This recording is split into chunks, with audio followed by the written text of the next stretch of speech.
Welcome back, Reddit peeps. We are talking about Brijit today, and this pilot gives an additional, I guess, active ability, but you lose about 2 seconds or so, or something like that, 10% on the duration of the Orochi ability. So I've had a pretty decent run here with my my wins at this event. So got my free Brijit. Let's see her in action.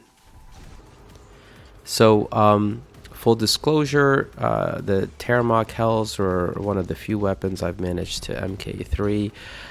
So we are looking at an MK3 Orochi with an MK3 pair of Hells. It's definitely an interesting build. I do like the incinerators maybe a little bit more, but we'll try all different sort of varieties out and see if this Brijit will work. I am not sold on her just yet, but let's watch some gameplay and see if she can convince us otherwise. You really do feel the lack of those extra couple seconds in the ability. So is she the ideal beacon grabber at the beginning? I don't know. That was quick. So it's kind of tough to compare apples to apples here when I'm my ghost pilot is pretty much level 70, heavily maxed, lots of gold invested in it. I didn't think they were going to come out with another pilot with 3 charges, but they did. But I will give credit to Pix where it's due. They managed to reduce the charge time, unlike the Arnav Poe, and it worked out okay. This is a vicious build, by the way, the Bane one. I do not have any Banes to speak of yet. They continue to be the bane of my existence, though. So I will hopefully get maybe a limited edition icy one in the next event. I think that's been kind of freely advertised. You can see here Brijit's doing okay. The only advantage I see to Brijit is really the extra charge giving you that Wonder Worker. So if you're gonna get Brijit, or if you're gonna use her, the first skill you should get is that Wonder Worker. It's just whatever, recharging some 9.5% of your health per dash, which is like unbelievably amazing. So my Brijit came with I just focused on free spins because, again, this is like I have the maxed ghost. I didn't want to invest much. My Brijit came with Scout and Roadhog, like just as like free spins, which was like super exciting. So you can see this thing is fast as bloody heck. And with the incinerators, you guys can see too, I play it better because I can kind of side shoot, which is advantageous. So you can see here, like you can aim, sort of side shoot. The explosion for the incinerators is also super advantageous if you can aim them. So the aim is the biggest deal with the incinerator build. So take that with a grain. All right, so on carrier, Brijit does okay. Again, I mean, maybe the essential Brijit skills are Wonder Worker and maybe Armor Expert, just to give you a little bit of that buff, because if you're sitting there Wonder Working your way through beacon grabs, you probably want a little bit more health to give you that, that extra health, to be quite honest. But I think the biggest difference I see between the Ghost and the Brijit for me was that free Scout spin I got on it. It is fast as bloody heck.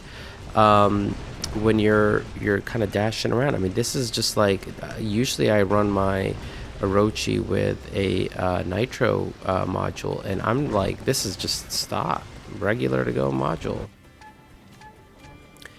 Alright, so I guess you guys are probably getting a sense here, based on the timing of the clips, that this is not a very durable build. So go in mind if you're beacon rushing with the Brijit, without that Armor Expert, or just without being cautious, you're going to get pelted and beat and just completely destroyed, which seems to be the case. I do have the defense resistance skill upon capturing a beacon. I think it's like, just the purple level, which is 25% or something like that. So not the 31. But, the enhanced DR should help. I'm going to sneak up on this guy and then pop him. Maybe if I had MK3 incinerators, I don't know, my incinerators are just barely MK2, so you can kind of index the difference between like a 1.10 or 2.4 isn't too drastically different in my opinion. So definitely not the beacon holder you want, but the beacon grabber you can get. With 3 bots, I was not going to survive that, obviously.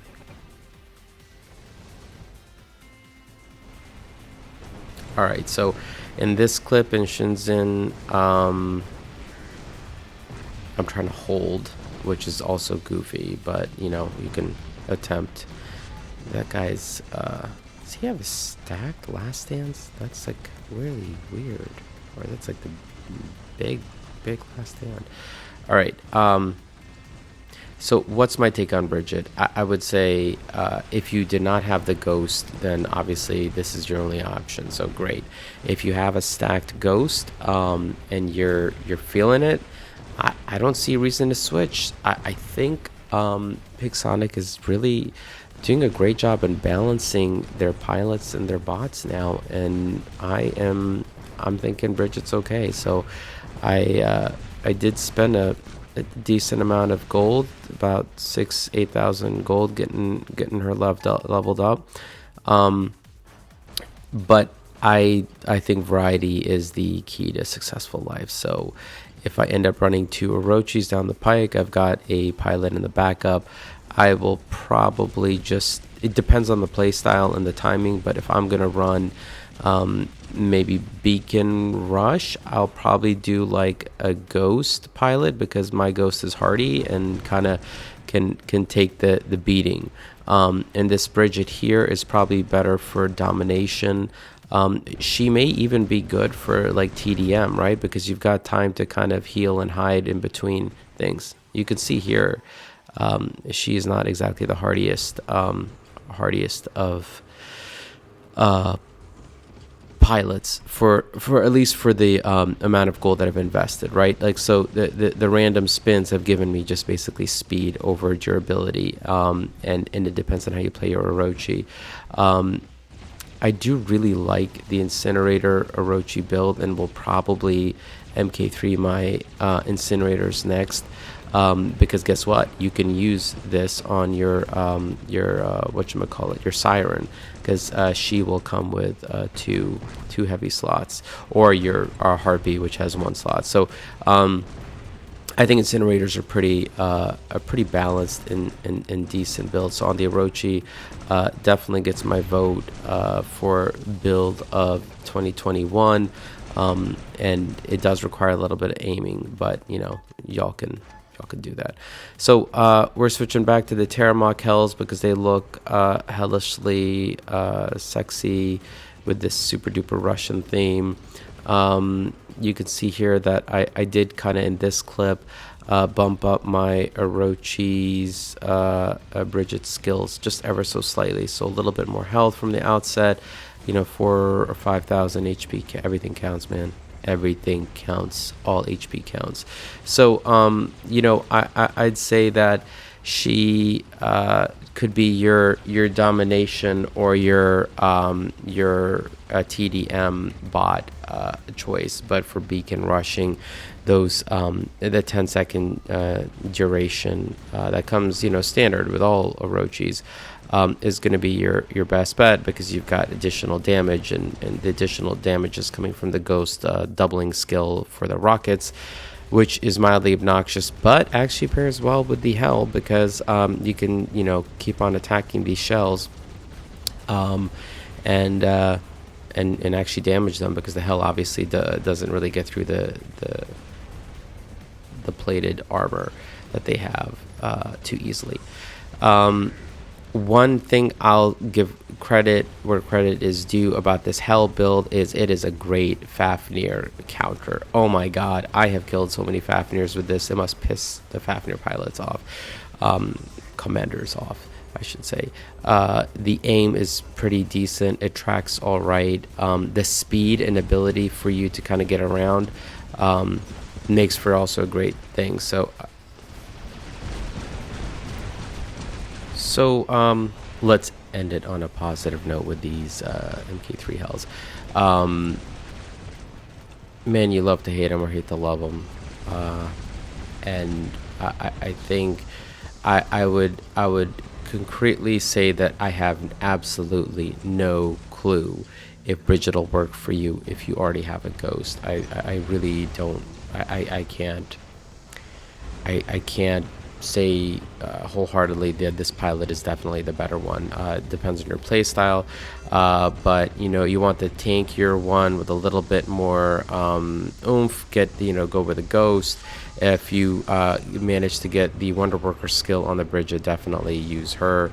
But look at this against a Revenant. Like, there's just nothing's gonna happen, right? Like, you're just not gonna survive. So, Bridget, I'm neutral. So, the first time Shiva short take, I would say my conclusion is neutral at best.